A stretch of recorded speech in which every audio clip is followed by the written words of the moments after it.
Selamat berjumpa kembali dalam kuliah perencanaan pembangunan. Kali ini kita akan mendiskusikan tentang batasan dalam pembangunan wilayah. Salah satu batas dalam pembangunan wilayah dalam praktiknya di Indonesia, pembangunan wilayah akan dibatasin oleh sebuah perencanaan tentang tata ruang, pengaturan tentang eh, ruang di Indonesia, penggunaannya, serta apa yang disebut dengan kajian lingkungan hidup strategis yang membatasi penggunaan ruang di Indonesia terus untuk eh, berbasis dalam penggunaan ruang tersebut agar lingkungan hidup tetap terjaga gitu. Jadi eh, ketika ruang itu dimanfaatkan, dipastikan bahwa ruang-ruang yang dimanfaatkan dalam pembangunan tidak berdampak buruk terhadap kondisi lingkungan serta dimaksudkan untuk menjaga kelestarian lingkungan yang ada di Indonesia. Ya, kita akan uh, punya agenda sekitar 4.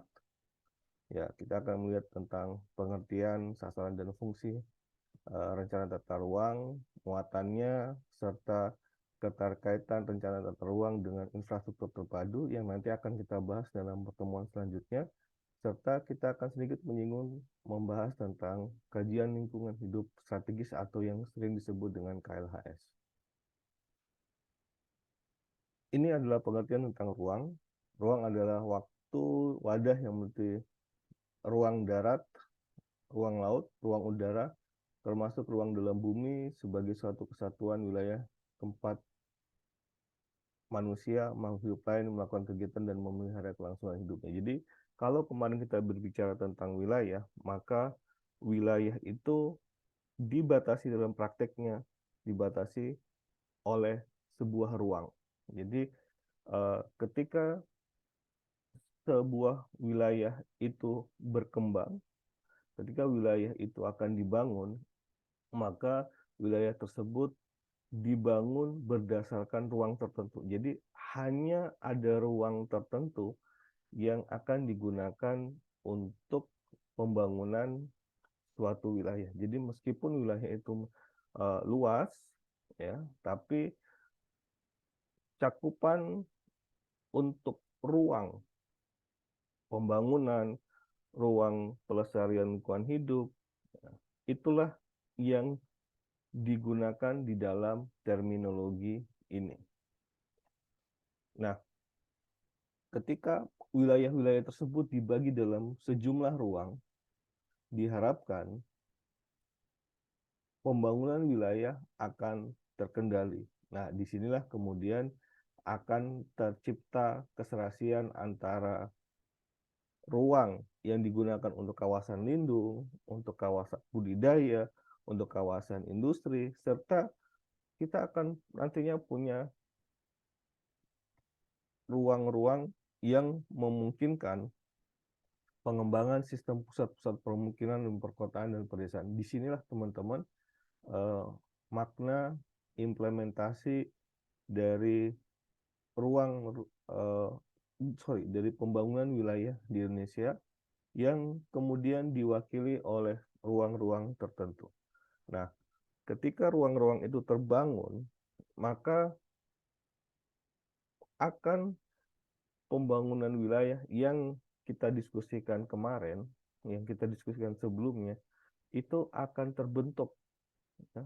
Jadi wilayah yang besar ini, yang kemudian kemarin kita gunakan sebagai konsep besarnya, nanti akan terbagi dalam dibagi dalam beberapa ruang-ruang tertentu. Ada ruang yang digunakan untuk pemukiman, ada ruang yang digunakan untuk pelestarian lingkungan, dan seterusnya. Nah, dari sinilah ketika ruang-ruang ini sudah terbagi peruntukannya, maka kita akan punya dasar untuk pengembangan prasarananya. Tentunya ketika kita akan mengembangkan prasarana di kawasan pelindung, itu akan berbeda dengan pengembangan kawasan di permukiman atau bahkan di kawasan industri. Nah, adanya ruang yang ditata dalam suatu wilayah memungkinkan terkoordinasinya pembangunan antar wilayah sendiri. Jadi tentunya ruang yang sudah dibangun di wilayah ini akan membantu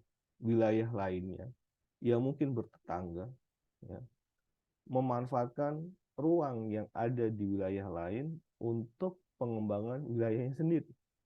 Selain itu, kita akan punya eh, kemungkinan koordinasi atau penggunaan eh, pemanfaatan ruang untuk pengembangan sebuah sektor-sektor yang di dalam ideal kondisi yang kita harapkan seperti yang kita diskusikan pada pertemuan sebelum mid semester, di mana pembangunan direncanakan berbasis sektor-sektor yang produktif, sektor-sektor yang memiliki tingkat return on investment yang sangat tinggi. Nah, inilah teman-teman bagaimana wilayah tersebut terkoordinasi dan wilayah tersebut terkoneksi tidak hanya antar wilayah juga, tapi terjadi dalam antar sektor. Ini adalah fungsi tata ruangnya. Dengan adanya penataan ruang dalam suatu wilayah, maka ini tadi kita akan punya basis dalam merencanakan pembangunan, baik jangka panjang khususnya maupun jangka menengah. Nah, ketika ruang-ruang itu juga sudah terbagi, sudah tertentukan, maka kita akan punya acuan dalam pengembangan sebuah wilayah. Nah, adanya ruang-ruang, penentuan ruang-ruang tersebut itu akan dimanfaatkan untuk menjadi acuan dalam mewujudkan keseimbangan pembangunan di dalam suatu wilayah. Acuan tentang lokasi, investasi dalam wilayah yang dilakukan pemerintah, masyarakat, dan swasta. Jadi inilah ketika ada pengaturan tentang ruang, maka setiap orang akan punya satu perspektif bersama, satu acuan bersama tentang mana daerah yang dapat digunakan sebagai daerah untuk investasi, mana yang dilakukan, mana daerah yang nantinya akan dimanfaatkan oleh masyarakat, mana daerah yang kemudian di situ banyak peran pemerintah untuk mengelola daerah tersebut. Nah, pemerintah akan menyediakan infrastruktur, pemerintah akan menyediakan berbagai sarana dan prasarana agar ruang-ruang tersebut bisa terkoneksi, terkoordinasi antara satu ruang dengan ruang yang lainnya. Ini adalah dari Permen PU nomor 16 tahun 2009. Kalau kemudian kita lihat penyusunan tata ruang antar kabupaten, maka kita akan melihat bagaimana muatan-muatan dalam RT RW itu tercakup. Jadi misalnya ada tujuan kebijakan dan strategi penataan ruang di dalam wilayah kabupaten. Jadi seperti kemarin ketika ruang itu ditata, sudah ada dulu tujuan dan kebijakan serta strategi dari pengembangan wilayah. Wilayah itu mau dikembangkan jadi apa? Seperti kita diskusikan sebelumnya. Nah, ketika wilayah itu sudah dikembangkan menjadi satu arah bahwa Kabupaten A, Provinsi A akan dikembangkan sebagai provinsi atau kabupaten industri, maka penataan ruangnya dilakukan yang memungkinkan industri itu bisa tumbuh, bisa berkembang di daerah itu. Nah, harus ada rencana struktur ruangnya. Ya. Jadi struktur ruangnya seperti apa? ada struktur ruang yang digunakan untuk infrastruktur, ada struktur ruang yang digunakan untuk masyarakat dan seterusnya. Kemudian pola ruangnya seperti apa? Nanti kita akan diskusi apa itu struktur dan apa itu pola ruang. Kemudian penetapan kawasan strategisnya seperti apa? Ya, jadi ada kawasan-kawasan tertentu yang digunakan sebagai kawasan strategis yang di situ inilah kawasan strategis ini yang kemudian yang kita diskusikan sebagai pusat-pusat dari pembangunan suatu wilayah serta bagaimana arahan dari pemanfaatan terhadap ruang wilayah yang ada di sebuah daerah atau di sebuah kabupaten. Serta yang berikutnya tentang bagaimana mekanisme pengendaliannya. Ya, tentunya ini sangat menggoda untuk terjadi potensi penyimpangan di mana ketika ruang itu ditetapkan, ketika ruang itu dibangun, misalnya ada ruang untuk komersial, ya, ada semacam godaan lokasi yang di sekitar area komersial itu yang awalnya diperuntukkan untuk masyarakat misalnya atau awalnya diperuntukkan untuk eh, kawasan perlindungan itu juga dimanfaatkan untuk kawasan eh, komersial. Nah, inilah yang perlu dikendalikan, inilah yang perlu dioptimalkan untuk memastikan bahwa pemanfaatan ruang itu digunakan sesuai dengan peruntukannya. Ini contohnya, misalnya ada wilayah tertentu, ini RT RW-nya, ada wilayah ini yang hijau, ada wilayah ruang terbuka hijau, yang kuning itu adalah wilayah permukiman, yang pink adalah kawasan wisata, kemudian ada yang digunakan sebagai pusat kota. Nah, kira-kira ini adalah pembagian ruangnya, ya. Jadi ini adalah pembagian ruangnya. Ya.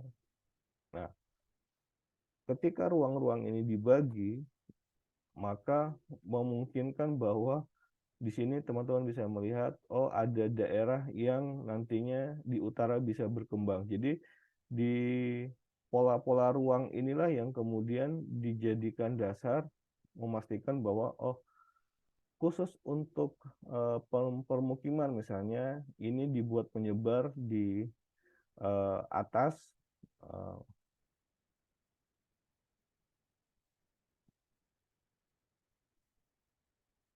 jadi eh, dari ini yang di timur laut eh, atau di barat laut, ya.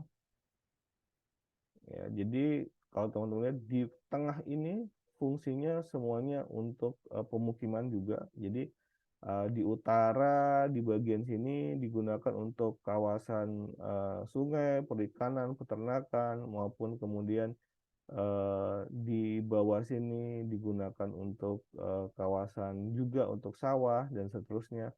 Nah, di hijau-hijau ini digunakan untuk ruang terbuka hijau sebagai eh, tempat agar lingkungan hidup terjaga di daerah tersebut.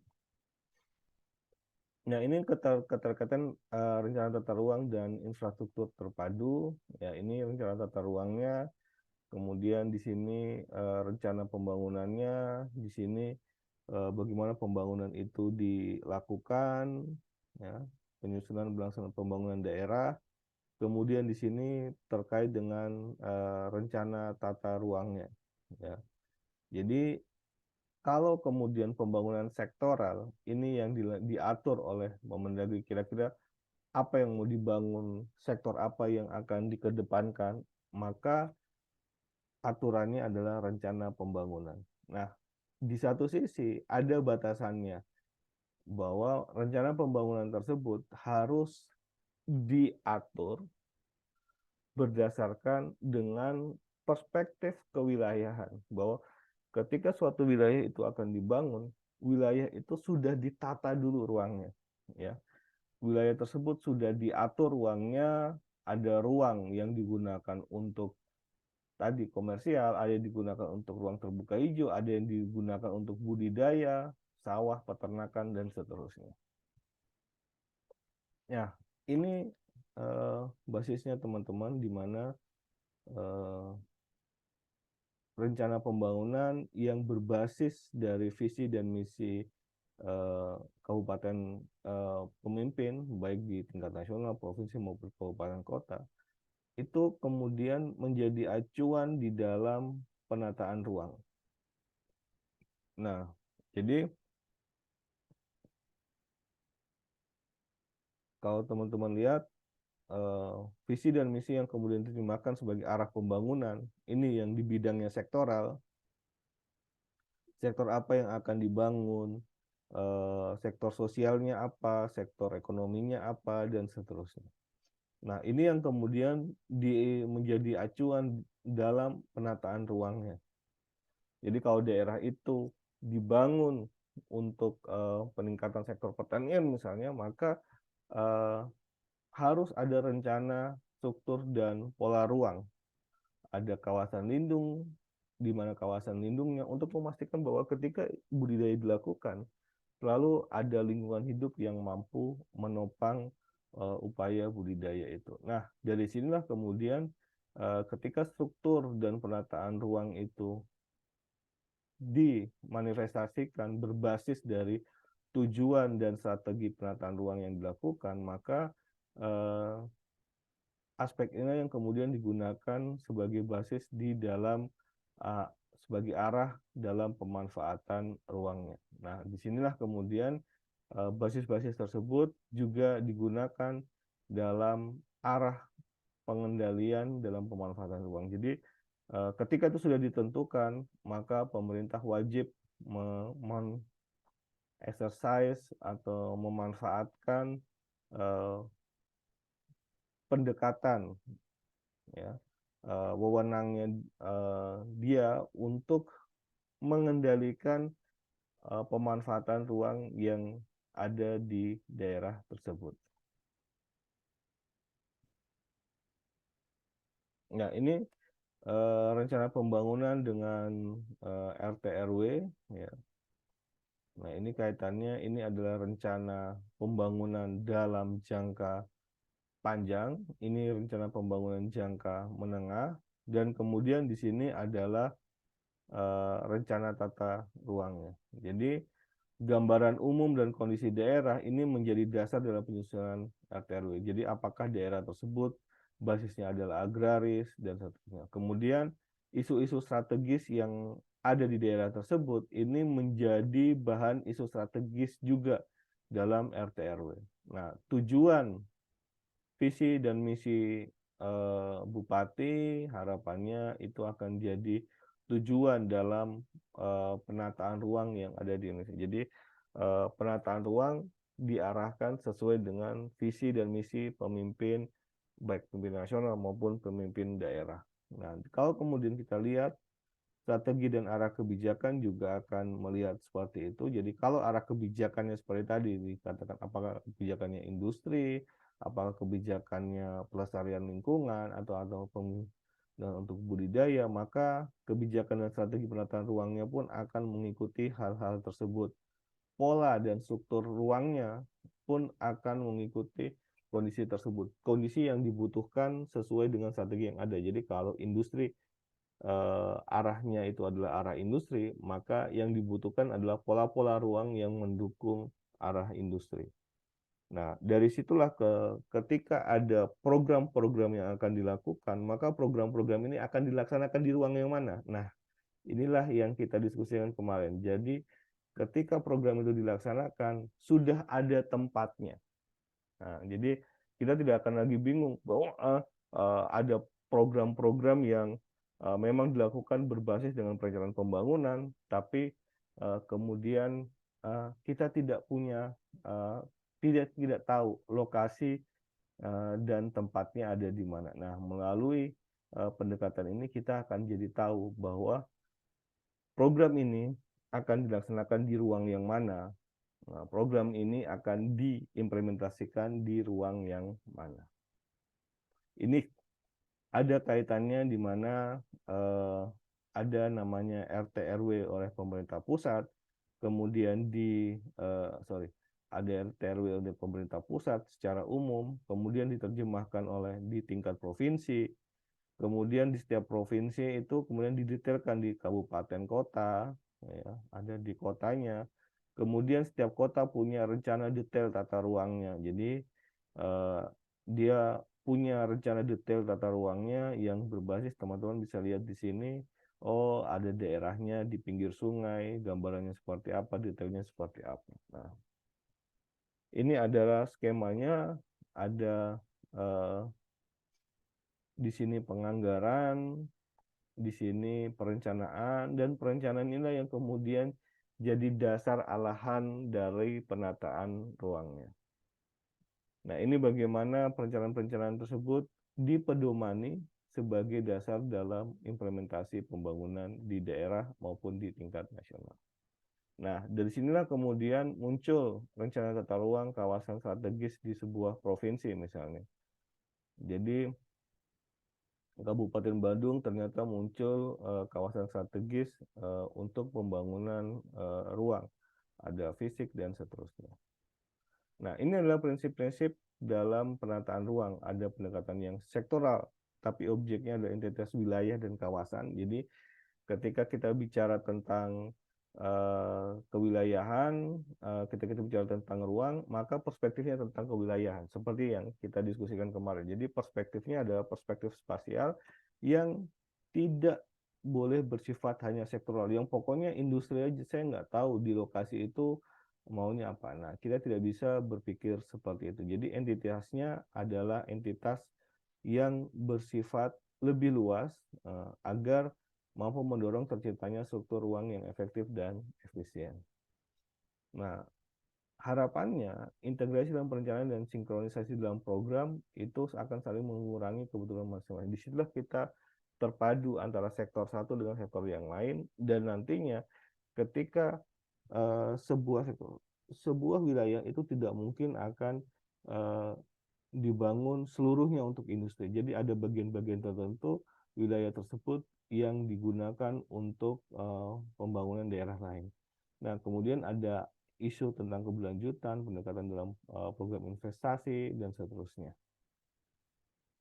Nah, ini juga ketika kita bicara ruang, kita juga bicara tentang koordinasi. Nah, oleh karena itu tata ruang itu harus dikonsultasikan secara baik dengan publik, sehingga publik mengerti bahwa nanti daerah ini tidak digunakan untuk pembangunan industri, tapi digunakan untuk sumber daya, budidaya, pertanian, dan seterusnya. Sehingga ketika orang-orang jadi tahu mana daerah yang akan boleh dibeli dalam tanda kutip untuk dimanfaatkan sebagai lahan permukiman, mana daerah yang dibeli nantinya akan dibeli oleh masyarakat, dimanfaatkan untuk sumber daya. Nah, di sini juga seperti kemarin kita diskusikan bahwa melalui penataan ruang yang baik kita akan punya kemampuan untuk mengoptimalisasi sumber daya sesuai dengan kapasitas dan pendanaan yang kita miliki tentunya, sehingga kita akan tahu benar, oke, sumber daya yang sudah ada dekat sungai itu kira-kira apa. Tapi meskipun demikian kita juga harus memastikan bahwa daerah-daerah tersebut harus tetap terjaga lingkungannya. Nah, ini adalah bagaimana rencana pembangunan dan rencana tata ruang itu akan digunakan untuk arahan pemanfaatan ruangnya. Jadi arah pemanfaatan ruang sendiri itu punya standar-standar sektor-sektor yang dikembangkan. Nah, ini atau kemudian ada kebutuhan ruang untuk aktivitas sektoral tersebut serta kebutuhan infrastrukturnya. Nah, jadi standar sektor industri berbeda dengan standar sektor pertanian. Kebutuhan ruang untuk aktivitas sektoral juga berbeda. Misalnya, ketika sektor industri yang dikembangkan, maka ada kebutuhan ruang untuk aktivitas sektoral itu untuk mendukung aktivitas utamanya, sebagai tempat untuk aktivitas utamanya serta aktivitas pendukungnya. Nah, teman-teman tetap akan diperlukan gunakan standar-standar sektor yang akan berdampak dalam pemanfaatan ruang. Misalnya pasti ketika hotel itu akan dibangun, Di situ akan ada jumlah tenaga kerjanya, kemudian di situ akan ada lingkungan lain yang terdampak, kemudian identifikasi kebutuhan akan ruang sebagai dampak aktivitas. Misalnya kalau di situ industri membutuhkan 3.000 tenaga, maka kita pasti di sekitar industri akan membutuhkan sekitar 3.000 rumah. Nah, sehingga kita bisa memperkirakan ruang yang akan dibutuhkan adalah 3,75 hektar misalnya. Ya. Jadi dengan asumsi seperti ini, maka kita akan punya perspektif bahwa sebesar apa industri yang akan dikembangkan di daerah ini. Nah, kalau industri yang dikembangkan di daerah ini sebesar misalnya membutuhkan 1.000 tenaga kerja, 10.000 tenaga kerja, berarti nanti mereka akan tinggal di mana? Atau kalau mereka tinggal agak jauh, disediakan nggak transportasinya dan seterusnya. Ya, kemudian ada juga tentang kebutuhan infrastruktur yang nanti akan kita bahas dalam pertemuan selanjutnya. Dengan ditetapkan sebuah kawasan sebagai kawasan industri ataupun kawasan pariwisata, maka dibutuhkan infrastruktur untuk mendukung hal tersebut. Nah, beberapa jenis infrastruktur dapat ditetapkan sebagai aktivitas dari pembangunan ekonomi. Nah, ini kemudian setelah ruang-ruang itu terbangun, kita punya batasannya, yaitu kita punya KLHS atau kebijakan lingkungan hidup strategis. Nanti kita akan coba diskusikan. Jadi kecenderungannya seperti ini teman-teman. Ya. Kecenderungannya seperti ini. Kenapa ada kajian lingkungan hidup strategis? Karena kita membutuhkan konsep pembangunan berkelanjutan. Nah, inilah yang akan kita diskusikan di dalam pertemuan selanjutnya. Baik, terima kasih atas perhatiannya dalam pertemuan kali ini. Kita akan sambung lagi dalam pertemuan selanjutnya. Sampai berjumpa, teman-teman.